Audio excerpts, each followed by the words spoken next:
میرے پیارے عزیز دوستو، جیسے کہ آج 10 محرم الحرام ہے، یعنی عاشورے کا دن ہے، تو عاشورے کے دن آپ کو یہ 2 رکعت نفل نماز پڑھنا ہے۔ ابھی میں آپ کو بتانے کے لیے جا رہا ہوں 2 رکعت نفل نماز آپ کو کس طریقے سے پڑھنا ہے، اس کے پڑھنے کا ثواب کیا ہے، اور اس کی کیسے برکتیں حاصل ہوں گی، اور اس کو کیسے آپ کو پڑھنا ہے، کب پڑھنا ہے، ابھی میں ویڈیو کے لاسٹ میں آپ کو بتاؤں گا۔ اس سے پہلے عاشورے والے دن، کیونکہ 10 محرم ہے اور 10 محرم کو یہ آپ کو 10 کام کرنا ہے۔ آج آپ یہ 10 کام کریے گا، اس کی بہت بڑی فضیلت آئی ہے۔ تو دیکھیے گا، عاشورے کے دن کے تعلق سے لکھا ہے کہ آج بہت سارے لوگ روزے سے ہوں گے اور بہت سارے لوگوں نے روزہ نہیں رکھا ہوگا۔ تو جن لوگوں نے روزہ رکھا ہے، اسلامی بھائیوں نے، اسلامی بہنوں نے، اللہ پاک کی بارگاہ میں دعا ہے پروردگار ان کے روزے کو قبول فرمائے، اور بہت سارے لوگوں نے رات میں بھی عبادتیں کی ہیں، ان کی عبادت کو قبول فرمائے۔ تو عاشورے کے دن روزہ رکھنے کی بہت بڑی فضیلت ہے۔ اور نمبر 2، صدقہ کرنا۔ آج عاشورے کا دن ہے، یعنی محرم کی 10 تاریخ ہے، تو آپ صدقہ و خیرات زیادہ کریں، ٹھیک ہے، کیونکہ صدقہ کرنے کی بہت بڑی فضیلت آئی ہے۔ اللہ کے نبی صلی اللہ تعالی علیہ وسلم نے ارشاد فرمایا کہ صدقہ آنے والی مصیبتوں کو ٹال دیتا ہے، اور صدقہ بری موت سے حفاظت کرتا ہے۔ اور ایک حدیث پاک کے اندر آتا ہے، جب کوئی بندہ اپنے مال سے صدقہ کرتا ہے نا، تو اللہ تبارک و تعالی ایک فرشتے کو مقرر فرما دیتا ہے، جو اس کے لیے دعا کرتا رہتا ہے، قیامت تک دعا کرتا ہے، اللہ اس کے مال میں، اس کے رزق میں برکتیں عطا فرما۔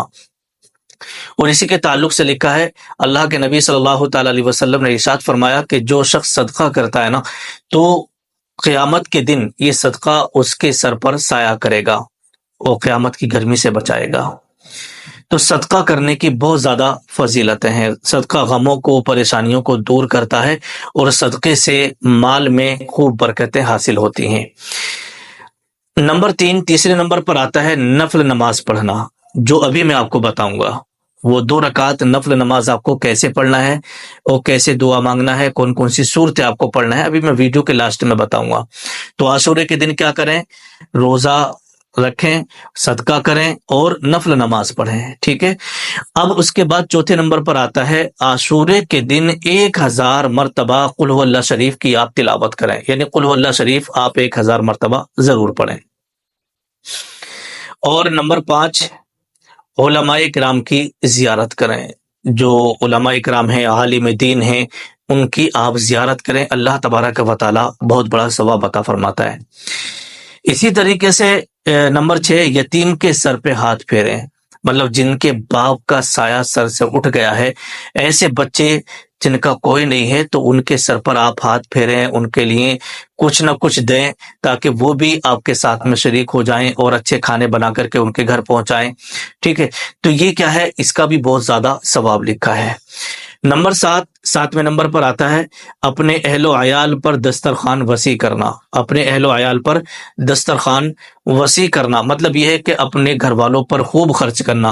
عاشورے کے دن جو شخص اپنے گھر والوں پر زیادہ خرچ کرے گا، تو اللہ تبارک و تعالی اس کے رزق میں خوب برکتیں عطا فرمائے گا۔ تو یہ اس کی بہت بڑی فضیلت آئی ہے۔ نمبر 8، 8ویں نمبر پر آتا ہے غسل کرنا۔ عاشورے کے دن آپ غسل کریں۔ جو بندہ غسل کرتا ہے، اسے بہت ساری بیماریوں سے، بہت ساری آفتوں، بہت ساری پریشانیوں سے جو ہے اس کی ختم ہو جاتی ہیں، اور اس کی بہت ساری بیماریاں ختم ہو جاتی ہیں۔ تو عاشورے کے دن آپ غسل ضرور کریں۔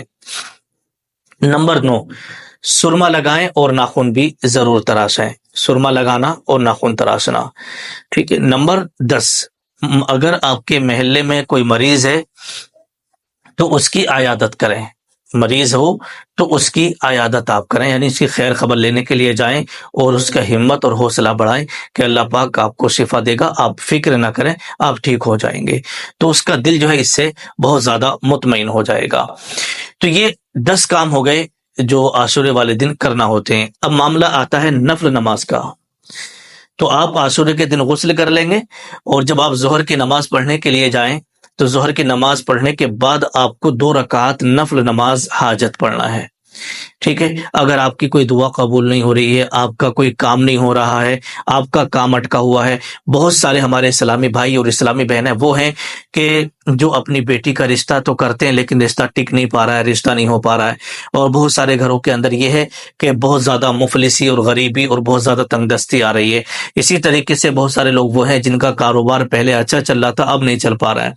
اسی طریقے سے بہت سارے لوگ وہ ہیں کہ جن کے گھر بیٹیاں جوان ہو گئی لیکن شادی کے لیے انتظامات کچھ بھی نہیں ہے، پیسے کا انتظام ہی نہیں ہے۔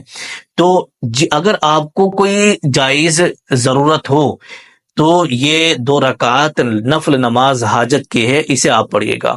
اگر آپ کے یہاں پر اولاد نہیں ہے تو آج عاشورے کا دن ہے، یہ 2 رکعت نماز حاجت پڑھیں، اور اسے پڑھ کر کے آپ جو بھی دعا کریں گے اللہ تبارک و تعالی آپ کی دعا کو قبول فرمائے گا اپنے حبیب کے صدقے میں۔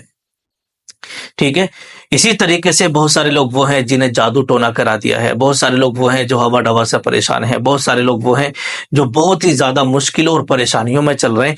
تو ایسے لوگ یہ 2 رکعت نماز حاجت ضرور پڑھیں، اور اس کو پڑھ کر کے اس کا ثواب حضرت مولا علی مشکل کشا رضی اللہ تعالیٰ عنہ کی بارگاہ میں پیش کریں، اور جو بھی آپ کی مشکلیں ہیں، جو بھی پریشانیاں ہیں، اور جو بھی آپ کے کام نہیں ہو پا رہے ہیں، وہ آپ دعا میں مانگیے گا۔ اللہ تبارک و تعالیٰ اپنے حبیب کے صدقے میں، مولا علی مشکل کشا کے صدقے میں، امام حسین کے صدقے میں آپ کے جو بگڑے کام ہیں وہ سارے کے سارے بن جائیں گے۔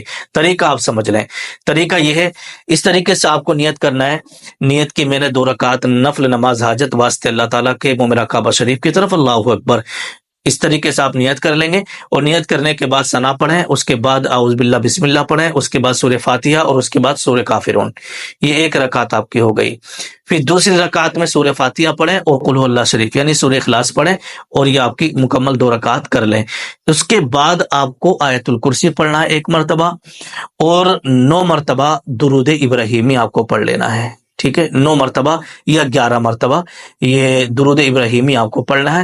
اس کے بعد پھر آپ کو دعا مانگنا ہے، اللہ تبارک و تعالیٰ کی بارگاہ میں رو رو کر کے دعا مانگنا ہے، حضرت مولا علی مشکل کوشا کا واسطہ دے کر کے، سرکار کا واسطہ دے کے، امام حسین کا واسطہ دے کے، حضرت سیدہ فاطمہ کا واسطہ دے کر، جو بھی آپ کا کام نہیں ہو پا رہا ہے، جس کام میں آپ الجھے ہوئے ہیں، رشتے نہیں ہو رہے ہیں، اولاد آپ کے گھر میں نہیں ہے، کاروبار آپ کا نہیں چل رہا ہے، تنگ دستی بہت زیادہ آ گئی ہے، اسی طریقے سے آپ کرائے کے مکان میں رہ رہے ہیں، جو کچھ بھی آپ کی حاجت ہے، جو بھی ضرورت ہے، وہ اللہ کی بارگاہ میں آپ رکھیں۔ یہ 2 رکعت نفل نماز پڑھ کے، عاشورے کا دن ہے، اس دن اللہ تبارک و تعالیٰ کا خاص کرم ہوتا ہے اور بندوں کی دعائیں قبول ہوتی ہیں۔ تو آپ 2 رکعت نماز حاجت پڑھ کے اللہ کی بارگاہ میں دعا ضرور کریے گا۔ آپ دعا کریں گے، اللہ پاک آپ کی دعا کو قبول فرمائے گا۔ تو یہ آپ عاشورے کے دن یہ کام آپ ضرور کریے گا۔ اور ہاں، سب سے مین چیز میں آپ کو یہ بتا دوں، بہت سارے لوگ ایسے بھی ہیں جو عاشورے کے دن ادھر ادھر چلے جاتے ہیں، میلوں میں چلے جاتے ہیں، ان کی نمازیں چھوٹ جاتی ہیں۔ تو آپ کو نمازیں نہیں چھوڑنا ہے اور میلوں سے پرہیز کرنا ہے۔ آپ اپنے گھر میں رہیں اور اپنے گھر میں رہ کر کے درود شریف کی کثرت کریں، قرآن شریف کی تلاوت کریں، نفل نماز پڑھیں، اور اپنے بچوں کا خیال رکھیں، دسترخوان کو وسیع کریں۔ ٹھیک ہے، یہ جتنے بھی میں نے 10 کام بتائے تھے نا، وہ 10 کام آپ ضرور کریے گا۔ اور دوسرے جن کاموں کے کرنے سے ہم یوں سمجھیے گا کہ ہم کسی بھی مصیبت یا پریشانی میں پھنس سکتے ہیں اور ہم گناہ گار ہو سکتے ہیں، تو ایسا کام آپ کو نہیں کرنا۔ جیسے بہت سارے لوگ میلوں میں چلے جاتے ہیں عورتوں کے ساتھ، عورتیں مرد سب ایک ساتھ گھوم رہے ہوتے ہیں، تو یہ سب گناہ کے کام ہیں، ان سے آپ کو بچنا ہے۔ ٹھیک ہے، اور نیک کام یہی ہے، قرآن شریف کی تلاوت کریں، درود شریف کی کثرت کریں، نفل نماز پڑھیں، اور اللہ کی بارگاہ میں دعا کریں۔ یہ دن بار بار نہیں آتا ہے، قسمت والوں کو ملا کرتا ہے۔ اللہ پاک کی بارگاہ میں دعا ہے، مولا ہم سب کو اسی طریقے سے عاشورے کا دن نصیب فرمائے، سب کی عمر میں برکتیں عطا فرمائے۔ نیچے کمنٹ میں آمین ضرور لکھ کے جائیں۔ السلام علیکم ورحمۃ اللہ۔